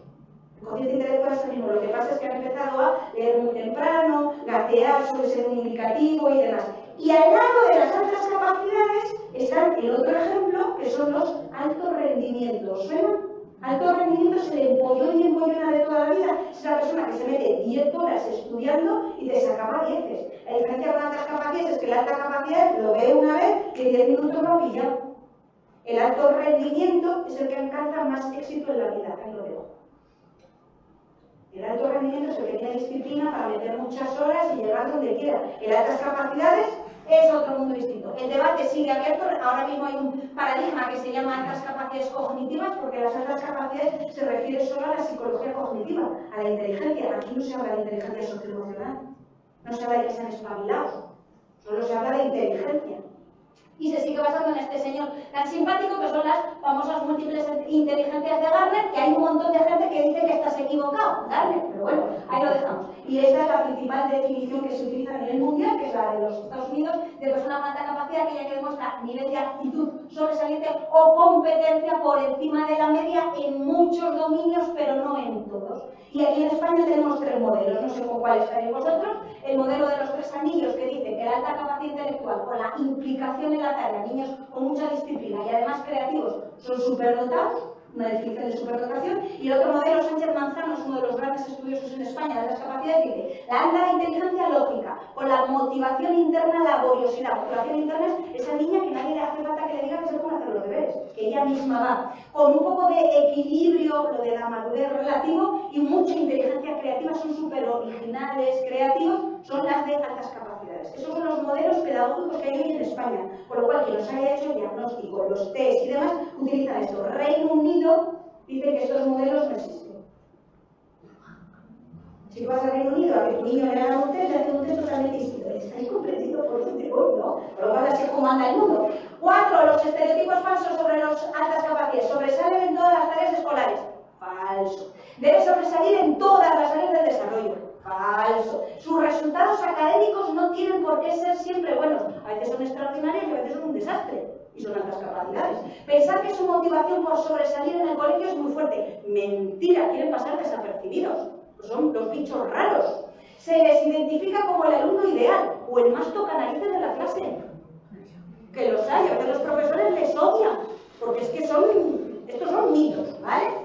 Características de las altas capacidades, casi todas estas. No significa que tu niño o tu niña las tenga, pero suelen ser las más comunes. En conductuales, son grandes observadores. Lo del nivel de actividad elevado se relaciona mucho con el TDAH, con la hiperactividad, pero hay niños de altas capacidades que les dejas aquí sentaditos, que era tu niña de pequeña, la dejabas dibujando, se podía pasar horas dibujando y no se movía, y es una tía súper feliz, no tiene una actividad física y tiene altas capacidades. Preguntas inusuales, pero estas las hacen casi todos los chiquillos. Cuando yo voy a los institutos me preguntan, ¿dónde está el alma? ¿Por qué mis padres ya no se quieren y se acaba el amor? A la contesta tú a eso, pero te lo hacen todo tipo de niños, pero preguntas inusuales. Y el lenguaje sí que a veces es como muy prepotente, son muy listillos, pero no todos. A nivel personalidad, les interesan mucho las cuestiones morales, sobre todo el bien y el mal. Esto sí que es muy común en altas capacidades. Independencia y conformidad, porque no les afectan, muchísima curiosidad, tienen una gran imaginación, son muy sensibles, son niños con una piel muy sensible, pero es que hay adultos con piel sensible y no tienen altas capacidades. Muchas sensibilidades que son temas dramáticos, pero no es lo normal. Y tiene una tendencia al perfeccionismo. En cognitivas aprenden rápido, gran memoria, no todos, elevada concentración, y a nivel emocional, esto sí es verdad en todos. Disincronía emocional, esto es verdad. Su capacidad cognitiva va muy rápido, le hacen preguntas de metafísica profunda, que tú no sabes dónde estás agarrado, pero a nivel emocional es el cerebro de un niño de 12 años. Lo emocional va al mismo ritmo que un niño de su edad, porque lo que tienen desarrollado es la inteligencia cognitiva.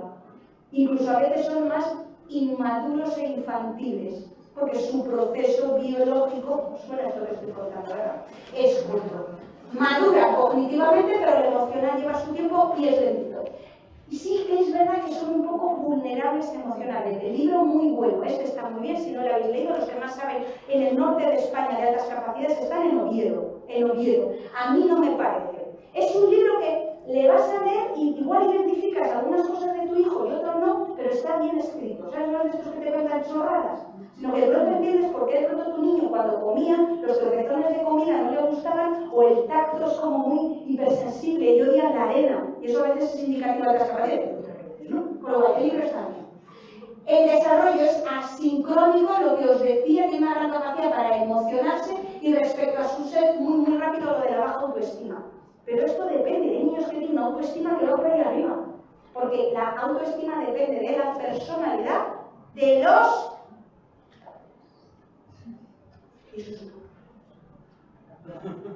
La autoestima de los niños va muy ligada a quienes le han criado. Cuando digo padres, abuelos y demás. La autoestima tuya influye. Porque como vayas por ahí abajo, lo huelen, ¿eh? Lo huele. La autoestima se conforma en función de lo que veo. Si mamá se quiere a sí misma y se valora y el que está al lado también la quiere, entonces yo también me tengo que querer. ¿Entendéis lo que os acabo de soltar, verdad? Con lo cual, cuando hablamos de autoestima en los niños, los psicólogos os diremos, primero trabajamos con autoestima. ¿Pero cómo se trabaja el niño? Esta parte jorobada. El self es la capacidad de conocerte a ti mismo. Tienen en general baja autoestima, en parte debido al rechazo de los demás y en parte de lo que ven en casa. Hay una característica de los superdotados y superdotadas que es que ven sus fallos. En altas capacidades ve que se ha equivocado y lo llevan fatal. El resto de niños o adultos no vemos los fallos y seguimos con nuestra vida feliz. Detectar tus fallos y saber que te has equivocado y que eso está mal, ¿tú sabes el dolor que eso genera? Con lo cual ven sus fallos. Entonces la autoestima, entre otras cosas, también está el rechazo del otro, se sienten menos y pierden confianza y suelen tener esas particularidades emocionales. Y también, muy frecuente, esto que igual en tu caso de tus niños lo ponen la tirita antes de la herida. Prefieren no hacer para no fracasar. A veces juegas con ellos a juegos de cartas y demás y no quieren competir porque si pierdo, el mundo entero se acaba. El niño con altas capacidades rara vez es competitivo, a no ser que lo sea la figura paterna que tenga. La competitividad tiene mucho que ver con testosterona. O no, igual resulta que sois los dos unos tranquilones y que sois un competitivo de uno. Pero normalmente no suelen competir. Recordad esto, las etiquetas. Yo llego, a mí la pregunta que hicieron con 14 años fue decirme que tenía 152 y que puedes hacer la carrera que te dé la gana. ¿Tú sabes la presión que tuve yo a partir de los 14 años? Yo, joder, como suspendo un examen y no haga lo que se espera de mí, se me va a ir a la mierda. Lo peor que puedes hacer con un niño de altas capacidades, por eso algunos psicólogos, es poner la etiqueta. La etiqueta sí, porque le voy a ayudar, pero no la presión a la que le sometemos. El día que fracasan, ¿qué hacen? Sé que voy a decir una gran salvajada. Se tiran por el mundo. Y lo digo para que lo tengáis en cuenta de cara a la nota. La nota no determina quién eres. ¿Vale? Y lo digo porque ya he visto cosas. Y por eso mejor no intentan. Y se justifican. Yo he aprendido 3 cosas. Y por eso voy a acabar del síndrome del progenitor. Nunca dudes de ti como padre o madre. Y te lo voy a repetir 4 veces para que entre. No dudes de ti. Porque tienes muchas dudas, de pronto tienes unas altas capacidades, le apunto a inglés, le mando al colegio, le apunto al violín, que es lo mejor para mi hijo, le saco de colegio y empiezas a dudar de ti como padre o madre. ¿Estaré haciendo lo correcto? ¿Lo estaré haciendo bien? Y yo te digo, sí, no dudes de ti y no dejes que el entorno te diga lo que es bueno para tu hijo o tu hija, incluidas las abuelas. ¿Me estáis comprendiendo por dónde voy? Porque te ponen una presión, tu niño sale de las capacidades, va al violín, va no sé qué, y tú empiezas a pensar, le apuntaré en un colegio especial, le sacaré, lo haré bien, y dudas de ti como madre, que es lo que pasa muchas veces, por ejemplo, con mamás que han tenido niños con autismo, que se empiezan a dar responsabilidad de, y que algo mal en el embarazo, tal. Jamás dudes de ti, ¿sabes por qué? Porque nadie conocía a tu hijo mejor que tú. Por eso cuando una mamá llega a la consulta y dice, veo a mi niño raro, y hay profesores que decimos, rarezas de las madres que sois unas pesas, ¿verdad? Y demás, yo siempre te voy a hacer caso. Un buen profesional siempre te tiene que hacer caso. Tú ves a tu niño, lo digo cuando ves, antes habéis ido, ¿no? Mi niño no está bien. Llega el pediatra y dice, no tiene fiebre, para casa. Pero tú te vas a casa sabiendo que el niño no está bien. Mejor que seas una pesada que no te quedes en casa diciendo, ay, no voy a ir porque me entendí lo que estoy diciendo. Nadie conoce a tu hijo mejor. Jamás te vas a equivocar. Jamás. Y punto 2. Que no te vendan la moto de que este modelo Montessori es mejor, que este libro es mejor, que vas un día al colegio y la maestra se te enfada porque no has hecho lo que ella te ha dicho y tú te sientes mal. La responsabilidad del cuidado de tus hijos y el privilegio de quién es. Eso de en el colegio me dicen que hace esta ficha, y yo en casa no lo hago porque no creo. No pasa nada, que no se te enfade ningún profesional, ni pediatra, ni premio Nobel y tal, porque no haces lo que él te dice que es bueno para tu hijo. Porque la última palabra la tienes tú. La responsabilidad de la crianza de tu hijo es tuya, pero es que no solo la responsabilidad, el privilegio. No deleguéis en los médicos, pediatras, profesores, cómo mejor cuidar a tu hijo. Porque es un sistema paternalista. Esto me pasa a mí. Carmen, arréglame al hijo. Pero ahí vamos a estar contigo. ¿Me entendéis lo que estoy diciendo, verdad? Y que no hay un modelo mejor que otro. Pues es que le llevo a un colegio público, por eso te lo pones a un colegio público en Burgos, igual tenía que gastar en dinero y mandarle a Oxford y que vaya a la Filarmónica de Viena y que... ¿Qué no? Que me han dicho que el niño tiene que hacer deporte, natación y si no lo hago, tranquilo, que va a salir bien. Esa es la responsabilidad. ¿Me estáis entendiendo? No le deis a otro la responsabilidad de lo que es bueno para tu hijo, porque lo que es bueno para el suyo igual para el tuyo no. Porque al final, ¿quién es el padre y la madre? Tú, no deleguéis esa responsabilidad. Y lo importante no es que hagan, sino que sean. No son una nota, no son un éxito. Y dices, es que el mundo es cruel. Ya te digo yo que sí, que he sido enfermera militar. El mundo es cruel de narices. Y es la selva. Pero no son una nota, que no por sacar 17 títulos, no te creas que yo soy súper requete feliz por tener 3 carreras. Hay gente que no tiene ninguna y me da 1000 vueltas. No somos un número, no son una nota, o sea, no les transmitáis, que lo intentamos, ya si vosotras no lo hacéis, le decís cariño, por no sacar un 9, no pasa nada. A veces es mejor no decirles nada, porque el hecho de comentarlo está diciendo, mamá me está diciendo que no es importante, pero lo está comentando, entonces es importante. ¿Entendéis, no? Vamos con el síndrome de la impostora, muy rápido. Lo descubrieron 2 psicólogas, hablando de mujeres de éxito. Mujeres de éxito que refieren que su éxito no depende de ellas, sino que es la suerte y las circunstancias. Fíjate cuando surge el síndrome del impostor de 1978, experiencia interna de fraude intelectual que se da en personas de éxito que no son capaces de interiorizar su propio éxito. No es una enfermedad, es un síndrome y se cree que todas las personas en algún momento lo sentimos. Ya se ha dicho algo bien, en lugar de decir, joder, qué bueno soy, ha sido la suerte, ha sido el éxito. Se llama síndrome del impostor y de la impostora. Casi siempre lo sufren mujeres, pero los hombres también. En el caso de las altas capacidades, hay una tendencia a esto, en amarillo. Los altas capacidades suelen ser muy perfeccionistas y quieren sentirse un poco mejor que los demás. Igual tus hijos no. Pero si rascas, hay un sentimiento de deseo de superioridad. Porque si yo soy superior, soy distinto. Y si soy distinto, soy especial. Por eso, para que lo sepáis, hay una corriente de psicopedagogos que dicen, dejad de llamar a vuestros hijos especiales. Porque todos lo son. Porque si yo sé que soy especial y me lo dices para consolarme, porque lo decimos para que se consuelen, soy especial, voy a creer que soy especial, por lo tanto tengo que ser mejor y estar por encima y seguir manteniendo la especialidad. Y dicen los psicopedagogos, lo mejor que puedes decirle a tu niño es que es un niño. ¡Es un niño! ¿Entendéis, no? ¿Vale? La educación especial. Pensamientos tipos. Suelen pensar, la sensación recurrente es que los demás piensan que yo sé mucho de un tema, pero en realidad no sé tanto. Me da miedo que se den cuenta de que no sé. Esto lleva una hiperdedicación a las tareas en el ámbito en el que la persona se desempeñe. En el caso de las altas generalidades, el síndrome del impostor que le fabrica son los padres y los profesores. No el niño. El niño no construye que él no es capaz y no es lo suficientemente bueno. Se lo proyectamos nosotros. Son niños que suelen decir, he estudiado, típico niño de examen, he estudiado mucho pero voy a suspender. Las altas capacidades lo dicen. El que no ha estudiado nunca dice eso. Ya sé que voy a suspender porque no estudio. Las altas capacidades se pone la tirita. Voy a suspender, mamá, voy a suspender. Es súper difícil. Y tú le dices, sí, voy a suspender, voy a suspender, voy a suspender. Y luego sacan un 9 y dicen, ha sido suerte. ¿Os suena este discurso? curso, síndrome del impostor, pero viene de mamá y papá. El sacrificio es su forma de entender la vida, de manera inconsciente les hace ver que esa es la manera de ser alguien algún día. Si no te sacrificas no serás nadie. De pronto ven al Rubius, que se sacrifica, el pobre hombre tiene que estar ahí con el videojuego. O ven a la Claramente, que está ganando un montón de penas. ¿Entendéis por dónde voy?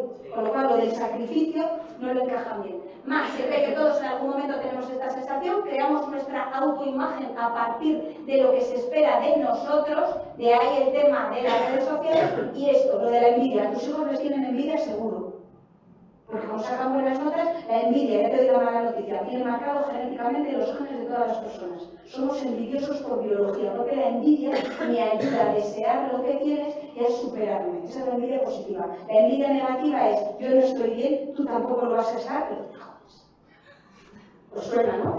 Pero la envidia es genética. Los niños la tienen, los niños no son crueles.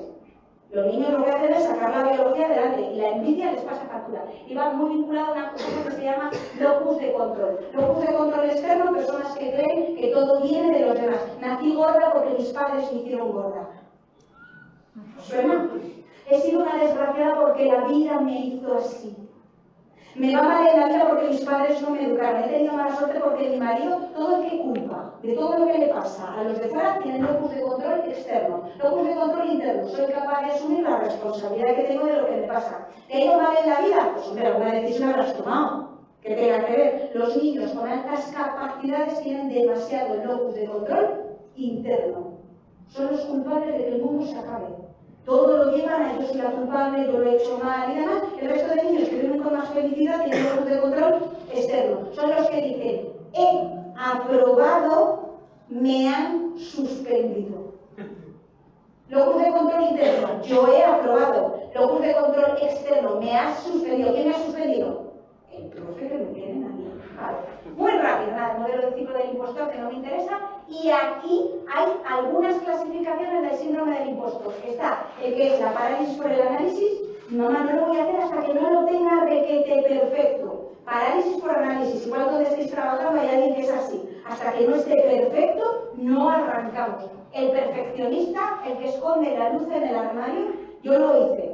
A mí, cuando me dijeron las capacidades y tal, yo la típica niña empollona y tal, que el resto de mis amigas me decían, eres una empollona y me pasé la EGB haciéndole los deberes a mis amigas para que me dejasen jugar con ellas. Y en el momento en el que llegué a sexto, 11, 12 años, que ya cambié y dije, tengo que tener mi propia personalidad, cuando dije, voy a hacer mi personalidad, a sacar buenas notas, me daban cita, empollona tal que hice, yo tendría que suspender los exámenes. Empecé a ser como ellos y esconder mi luz para que a ver si dejaba de sacar buenas notas. ¿Suena esto? Porque vuestros niños lo hacen. Esconden la luz en el armario. Los que se sabotean, se autosabotean. ¿Por qué? Porque es mejor ir en la vida creyendo que soy fracasado, porque al fracasado se le trata en nuestra sociedad. Mejor.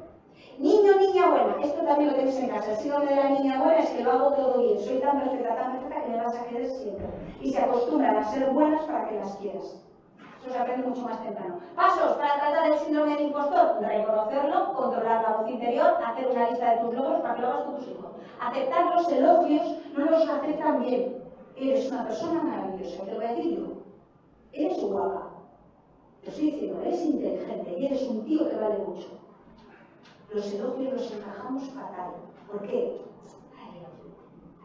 Qué bien has estado ayer en la cama. Pues hay que decirlo. Qué buenas croquetas.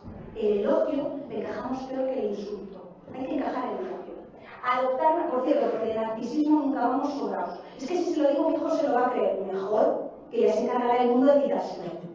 ¿Me estáis entendiendo, verdad? De autoestima nunca vamos bien. Y dejar ayudas. Y para tus hijos, ofréceles siempre elogios, proporciona un aliento amable, súper frustrante cuando un niño se resiste a las actividades en las que sobresale. Venga, cariño, vete a tocar el violín delante de los abuelos del cole, que lo haces muy bien. No quiero. Venga, que brillas mucho, vete a tocar el violín. Que no quiero. Si tu hijo a la tercera te dice que no, déjalo. Porque lo único que vas a generar es que te odie. Rechazo en las otras capacidades. Encuentra una comunidad de apoyo, ya está. Y mantén recordatorios concretos de todos los éxitos. Hay una página muy buena en Facebook, que es de altas capacidades, que habla de cómo manejar el síndrome del impostor en los niños. Libro muy bueno, no para tus hijos, para ti. Los pensamientos secretos de las mujeres exitosas, porque las personas capaces sufren del síndrome del impostor y cómo prosperar a pesar de ello. Otros 3, a mí no me parece muy bueno, la maldición de la inteligencia Chacón, las necesidades emocionales en altas capacidades, esto es muy divertido. Altamente capaces y divergentes. Están todos en español y no son vendedores de humo. Es gente que ha trabajado con niños. Yo cuando leo esos libros de crecimiento personal, liga en 7 semanas, esa persona no ha ligado en su vida. ¿Cómo tratar a un paciente con ansiedad en 5 días? No he visto un paciente con ansiedad en su vida. ¿Entendéis lo que digo? Esta gente sí, esta gente trabaja con altas capacidades. Y esto ya es para los adolescentes y para tu cerebro. El cerebro adolescente, Jensen sabe un montón, sigue La tormenta cerebral y el gran libro que usamos los psicólogos del cerebro adolescente de Teresa Torralba. Es para entender el cerebro adolescente en general. Este es muy técnico, muchas palabrejas técnicas, pero este está muy simpático y este está madre neurocientífica que educa a adolescentes. Que quita el biorrete de neurocientífica y ahora de madre, que madre nadie te va a enseñar. Y lo más importante es poder ser feliz. ¿Sabéis lo único que es importante en la vida? Ser feliz. Mi padre murió cuando yo tenía 14 años. Me hizo un cambio del chip y dije, ¿qué? Que este se me ha ido a dormir con 40 años y mi padre no va a volver. La vida es yo y ser feliz. Y a partir de ahí me hice un giro. No hace falta que tus hijos te pierdan a ti, para que lo aprendas, pero al final son todo que son prioridades y relativizar. Que tus hijos van a salir bien, que te relajes, que eres una persona maravillosa. En serio, ¿me estáis entendiendo, no? Es que lo eres, ¿ok? Mi correo electrónico por si alguien necesita algo y si yo no lo sé, consigo el teléfono de quien sí sabe, ¿vale? Ahora, preguntas. Primero,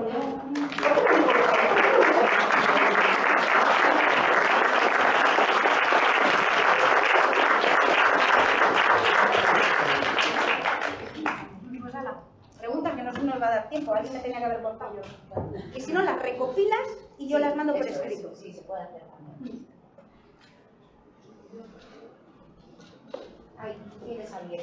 Venga, dale. A mí no me ha quedado claro si hay que decirles, o sea, el tema de la etiqueta, ¿no? ¿Cómo lo manejas? ¿Hay que decirlo o no hay que decirlo? Hay que decirlo. De manera razonable. ¿Cómo es la gran pregunta? El mensaje es, tú te sientes diferente porque suele ir por ahí, hemos hecho unas pruebas y eres una persona que destaca en esto. Y es importante que tú aceptes que tienes esto. Porque cuando ellos comprenden que hay algo en su coco distinto, no sé si me entendéis, baja la incertidumbre. Bueno, pues ya sé, soy diferente, soy bueno en fútbol, soy bueno en matemáticas y tal. El cableado no es que sea especial, el cableado del cerebro es diferente. Se lo puedes contar, tienes un cableado, tus cables se conectan de una manera distinta a la mía, la de mamá y a la de papá, y eres una persona que tiene unas necesidades especiales. Vamos a trabajarlo, pero desde la normalidad. Si alguien me pregunta, ¿hay que cambiarles de curso? ¿Hay que meterles en...? No, pero pues, a veces va por ahí, ¿no? Hay que meterles en un colegio especial. De hecho, en México, a todos los altas capacidades tienen su propio colegio. Sí, a la que nos vamos. Respuesta, no funciona. Funcionan estas comunidades y campamentos y tal, pero el colegio no. Hay que decírselo sí. ¿Y cambiarle de curso no?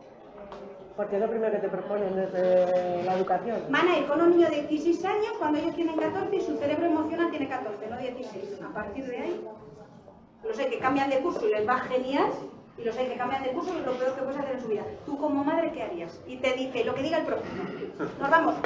Perdona que lo siento, pero nos hemos ido mogollón de hora. Si tenéis cualquier duda o cualquier pregunta, nos lo hacéis llegar a Ilúcidos, al correo de la asociación, se lo trasladamos a ella y os lo devolvemos, ¿vale? Gracias a todos y todas por venir. Gracias.